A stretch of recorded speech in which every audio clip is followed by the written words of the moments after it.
You are about to listen to the 4th Annual Jordan on Film Academy Awards Pick Show. The 90th Oscar nominees have been announced, and Jordan and Adrienne have filled out their ballots. Now let's listen as they discuss and announce their picks. Right now on Jordan on Film. Jordan and Adrienne, take it away.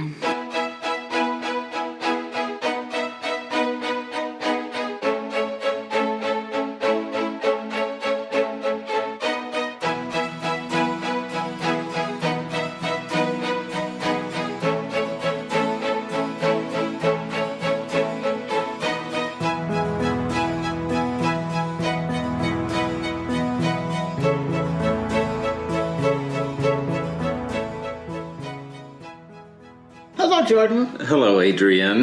Who are you? How are you? I'm Adrienne Green. And I'm Jordan Chodorow, and we're here for our 2017 Oscar picks, best and worst lists, general summary and recap. So, let's get right to our envelopes, and I have yours. And I have yours. Okay, let's start with Best Picture, and the nominees are Call Me By Your Name, Darkest Hour, Dunkirk, Get Out, Lady Bird, Phantom Thread, The Post, The Shape of Water, and 3 Billboards Outside Ebbing, Missouri. And I see you're tearing into my envelope. I think you know what it's going to say, but let's just take a look.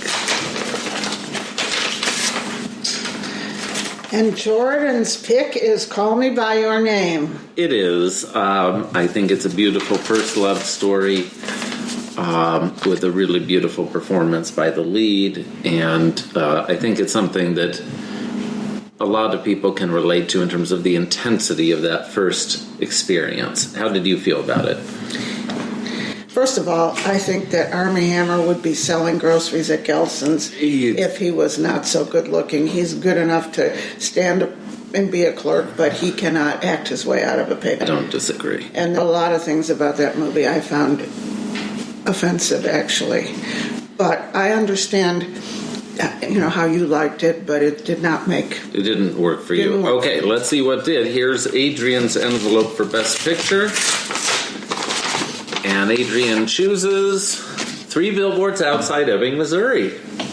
My favorite movie of the year. I loved it. And I was very close to Shape of Water as well, but I just loved this movie. I thought everything about it, the whole cast, the whole idea, the whole story, and I thought they were all terrific.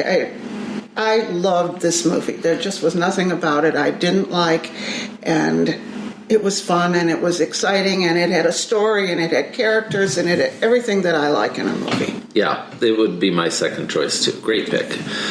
Okay, and would you like to read our nominees for Best Actor? Best Actor in a Leading Role, Timothée Chalamet, Call Me By Your Name, Daniel Day-Lewis, Phantom Thread, Daniel... Say it? Kaluuya, Get Out, Gary Oldman, Darkest Hour, and Denzel Washington, Roman J. Israel Esquire. Okay, I'll go first this time and open Adrienne's envelope. And Adrienne gives the Oscar to Gary Oldman for Darkest Hour. I did. I didn't really love the movie, but I thought he was fantastic. And I think anytime you can take someone and totally transform him into a person that he looks nothing like, sounds nothing like, is nothing like, and make you believe that he is that person, he deserves it. Well, I think he'll be very happy on Oscar night. He should win it. And Jordan chooses... Am I going to be surprised? No surprises here. Timothée Chalamet. Yeah, I think this is a very, it's a star-making performance, and there's really an unpredictability to it, because this is a character that there's almost a sort of wild quality to him. You don't know at any moment what he's going to do or say, and there's a kind of freshness and newness to it that really hit home for me. Okay, on to Best Actress. And the nominees are Sally Hawkins, The Shape of Water, Frances McDormand, 3 Billboards Outside Ebbing, Missouri, Margot Robbie, I, Tonya, Saoirse Ronan in Lady Bird, and Meryl Streep in The Post. Okay. Jordan's choice was Sally Hawkins in Shape of Water. Well, for me, it's really the year of Sally Hawkins because she was in Maudie, which we both loved. And I actually liked her performance more in Maudie than in Shape of Water, but she just is so expressive and has been for so long. I would love to see her rewarded. There's an intelligence behind her eyes, and it was an amazing year for her. Let's see whom Adrienne has chosen for Best Actress. And the winner is Sally Hawkins in The Shape of Water. You know, it was hard for me not to pick Frances McDormand, who's one of my most favorites, but I think anyone who cannot speak in a movie and make you hear every single thing she's saying is phenomenal. And I agree with you. I thought Maud even better. So for these two, she deserves this award, and I hope she gets it. Absolutely. Okay, on to the actor in a supporting role. In a supporting role, William Dafoe, The Florida Project; Woody Harrelson, 3 Billboards Outside Ebbing, Missouri; Richard Jenkins, The Shape of Water; Christopher Plummer, All the Money in the World; and Sam Rockwell, 3 Billboards Outside Ebbing, Missouri. Okay, I'm really interested to see whom Adrienne has picked. The Oscar goes to Sam Rockwell in 3 Billboards. I would have given it to the whole cast. Yeah. I mean, I picked him because I thought he was amazing, but this is one of those where I wish that would be an ensemble award. Right. I thought the whole cast was... I hated to pick him over the others, but I thought he was just great. I loved him. I loved the movie. And now Jordan's choice. She's making her prediction in her mind. Yes. Oh my goodness, good for you, Jordan. Sam Rockwell in 3 Billboards. Okay. Yeah, to me, the reason that I did pick him over the others, though I agree with everything you said, is that this really is the defining character of the movie, because it's the one that has the redemption at the end, and the character arc, really, of this character is more interesting than the Woody Harrelson, or, even though they're wonderful too. Yeah, they were all really good. Okay, and here are the nominees for Best Actress in a Supporting Role: Mary J. Blige in Mudbound, Allison Janney in I, Tonya, Leslie Manville in Phantom Thread, Laurie Metcalf in Lady Bird, and Octavia Spencer in The Shape of Water. Okay. Adrienne has made her mental prediction, and opening the envelope, and the choice is Leslie Manville, Phantom Thread. Wow. Well, this is not a movie that I loved, but to me, the Leslie Manville character was the most interesting character and the most forceful. And she's a wonderful actress who was in a wonderful Mike Leigh movie several years ago called Another Year. It's actually my favorite of his movies. I didn't think this was the world's strongest category, to be quite honest with you, but she's my choice. Okay. You didn't care for her. I didn't care for anything about this movie. I've heard a lot of people say that. Now let's see who you have chosen for Best Supporting Actress. I've got my prediction here. Unpredictable. Yeah. Just a thought. And it is Allison Janney in I, Tonya. Oh, I thought she was amazing. Just absolutely amazing. I thought she was amazing in so many different ways, because if you saw the movie, you thought of her as this hateful, horrible mother who brutalized her daughter and, was just abusive in every way possible. And then when you went away from it and you thought about it for a while, you thought, here was this mother who dedicated her entire life to trying to give her daughter a better life. And she may not have gone about it the right way or the best way or a healthy way, but it was her way. It was all she knew. And I thought she made such a good bad mom and good mom that she was just amazing in this movie.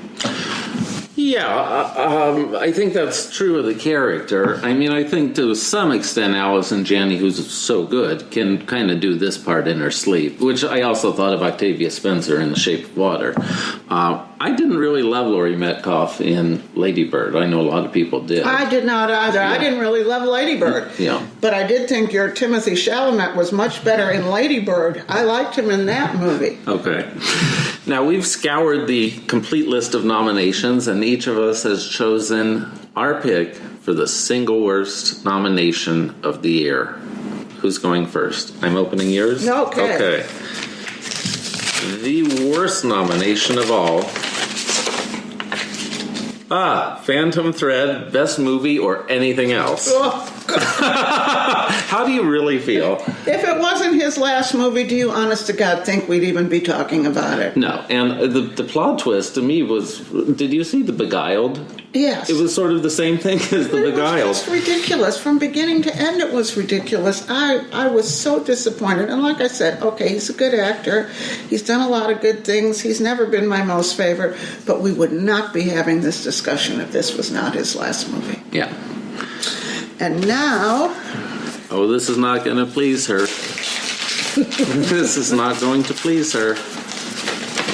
Do we care? Okay, Denzel Washington in Roman J. Israel Esquire. Well, okay, I think that he was nominated because he didn't win last year. I honest to God believe that. I think they thought he was going to win last year. He thought he was going to win last year. He was absolutely shocked if you looked at his face last year when he didn't win.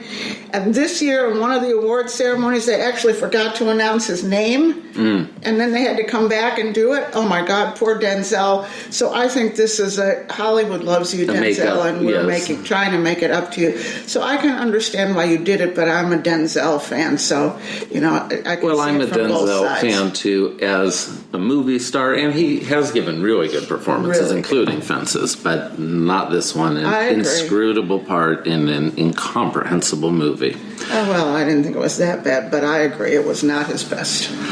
Okay, now let's turn to our best and worst lists. Let's start with the good stuff. Okay. Now, what is your number 10 on your 10 best list? You're not going to like this one. Oh. Mine is The Big Sick. A lot of people like that. I liked it very much. I am not a comedy fan, as you know. Oh, yes. Kicking and screaming, I go to comedies. I don't like them very much. I hate silliness. And I was truly entertained by this movie. I thought it was clever. I thought it had warmth. I thought it had humor. I liked the people. The cast was great.